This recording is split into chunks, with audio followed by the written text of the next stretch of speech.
N'hésitez pas à liker la vidéo si elle vous plaît et si vous êtes nouveau sur la chaîne, n'oubliez pas de vous abonner et d'activer la notification pour ne rater aucune de nos prochaines vidéos. On commence.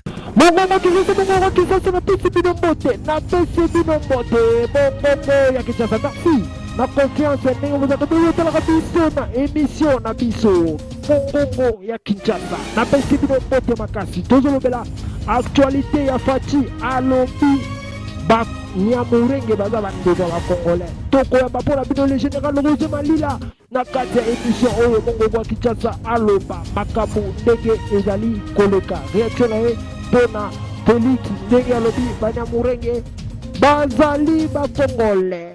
En tout cas, Roger Malila azana pour la Koloba. Général Malila a Koloba réaction pour le président Fachi. Ndenge akomaki na Londres. En tout cas, pour la réponse, il y a Roger Malila. Des grands journalistes, Nakacha Djoburu wana, muto sala parti idéologie Nakacha Djoburu, muto yo atambola rapona kozwa ba information il y a mboka na kati ya ba combattant reconnu oyo bayebali na kati ya Afrique du Sud mobimba pe na monde entier mobimba comme le général Roger Malila na pesi bino mbote yami. Merci beaucoup général Roger Malila. Pesa impressionnant par rapport à président Fachi Nenga kitaki na Londres. Tomonaki bayambaki na misusu baboyaki. Réaction na ezani ndenge Fachi akitaki na Londres. Bon, réaction à la biso tolinga fatité. Tolinga fatité parce que kokitana na Londres et lobi na biso pe lo mokote alors fallait que dans la Congo ba misusu baboya e ba misusu bandima e biso tolingi ata mukete papa tu veux comprendre que mutu wana c'est très mutu wana c'est un vagabond. Il n'a pas étudié beaucoup.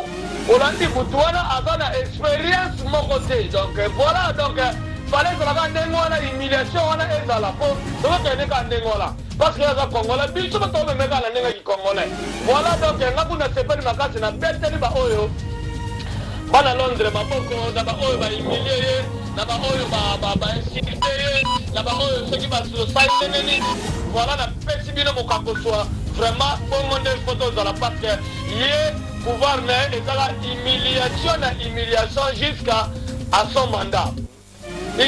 Donc voilà, donc président Fachi c'est vagabond, c'est donc nous avons comparé comme un papier génique au Balongolaka, bon tonton Niei, au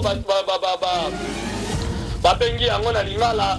Voilà donc Tolingi c'est parce que tout le monde a travaille avec Rwandais, a protéger l'imposteur du Félix Kanambe afin de la rue, et Azali toujours lié na Batua FCC.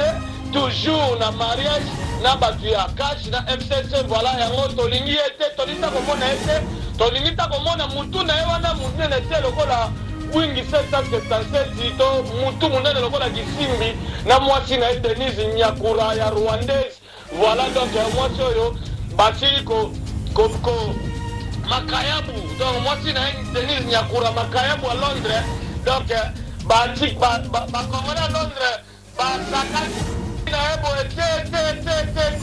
mai nokela mbwa ya juillet ara komela lokola Vital Kamere azui mwasi ya jibe piana mukulupa mwasi ya Didi Kinwani oyo bajibe basanzi oyo bajibe basubi ye azui amone mwasi moko important po abala officiel mai nokela mbwa tika bato bapaya bamela lokola baza bapaya yango bazomela ingeza. Ok, merci beaucoup, Général Malila. Troisième question, Ezali Boye. Kasi réaction Ezali Nini par rapport à Fachi Nengalobaki, ceux qui ont le pouvoir, wana Ezali pour la caméra, il va pas péter les maboko, mais pas tout na salle. Babo qui coupé dans maboko, réaction à eux, Ezali Nini. Mais Ezali Mawamingi, Ezali Mawamingi pour. Fachi wana lobiso aza na pouvoir c'est Vital Kamere. Vital Kamere c'est un pion oyo batindaki bakanambe pour détruire mais alobi babetere maboko ozomona teke mutu wana mutu nde ezosala esuti leka journaliste tosolako mutu wana Félix mutu ozosala esu bien te ye azokanza penake maloba na ye wana koconvaincre bacongolais balanga loana ata soki ba fuyaki ngai eloko eza te nakozwa ata sapato na ngai nalati na bambie mpena na elongi ndenge jo moko boye ya nini akotaki na nini abambaki bushi sapato na elongi facile te kolabo vita karom vita na kamel c'était bien ya kanambe yokati vita kamel atiki vraiment parti na ye monene ANC ake kosangana na soba ya Félix wana mpona bakor yokati vita kamel ndalinga tata lolo babenge président Fachi, il a sacrifié beaucoup de gens pour la place wana. Bongo, alors ceux qui sont là dans le pouvoir, et ça pour là, Vital Kamerhe va faire ça. Il faut pas la moutoune. C'est que soldat de wana na ba moutolia et le bébé c'est Moutou. Et Moutou. Nandenge abimagana Kabila na sima. Et bébé c'est Moutou. Aza zoba ya président, aza beloko azolo bate. Aza nyei. Bololé tono vide.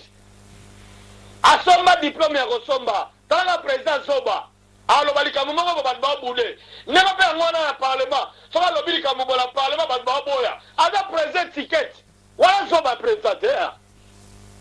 Déclaration ya président Fachi alobi banyamurenge baza bandeko na biso banza bandeko na biso ba congolais azalaka na communauté na bango ba pesi rapport balobi ba congolais bafinga bango pe étranger alobi totika tribalisme banyamurenge baza bandeko na biso réaction na yo eza nini papa? Bon message na ezali moni tango mais ezali eza mawa mingi po Fachi wana lobiso aza na pouvoir c'est Vital Kamerhe. Vital Kamerhe c'est un pion oyo batindaki bakana. Bon message na ezali omoni tango yani wenge tango la sabino ke na mboka il faut kozala na président mayele. To tango bozu président Zoba, bozu président oyo a échoué na ye très akoyeba makambo ya koloba na monoko te. Lelo banyamulenge soki banyamulenge bakomi bandeko na biso ba congolais depuis quand? Depuis Kasavubo, depuis Mobutu. Tata na yekutu akufi atika koloba teke banyamulenge baso bandeko na biso ba congolais. Laurent Désiré Kabila atika koloba eloko wana kutu te. Mobutu atika koloba lelo ya ose atelemina mabundi lokola mutamelisa kya mungwa aya koyebisa biso ke banyamulenge baza bandeko na biso bakongolais totika tribalisme ya tufi ya mama na ye marti to ya tufi ya mwasi na ye Denise bale bala tribalisme si bango ne bala tribalisme oyo bakodisi yango na pouvoir kaka moke bajeune bakomi kotikala bato bamitakala bakomi kolia bambwa bakomi kosala nyonso oyo balingi basala lokola kongole ekomi ya tata na ye Tshisekedi oya mulumba très oya boma olandi akende koloba banyamulenge bazali bandeko na biso bakongolais na kati ya province na bango na mwene ditu kuna to na Kasapa to na nini na Mbujimai olandi na biso bakino toyebi ke banyamulenge ce ne sont pas nos frères. Baza bandeko na biso ce sont les Rwandais. Atika ko siotola mbanga na ye akanga munokole soka za lelo ba olobate akangi mbanga na ye atambola kala bandenga to tambola kuna président solo ya Zoba. Merci beaucoup Mongongo ya Kinshasa tokomi na suka merci beaucoup Zagina Sengo yo mapona bino de général Roger Malila depuis Cape Town biso na Kinshasa to Zagina Sengo ya ko recevoir yo na kati ya émission na biso Mongongo na Kinshasa bo s'abonner massivement te boza la brancher toujours na chaîne na biso bokozwa information ya net spectacle totiki bino botika malamu soki kambo boko ben apeni numéro wana ekoza pe kitoko wapi en tout cas merci à trop hein.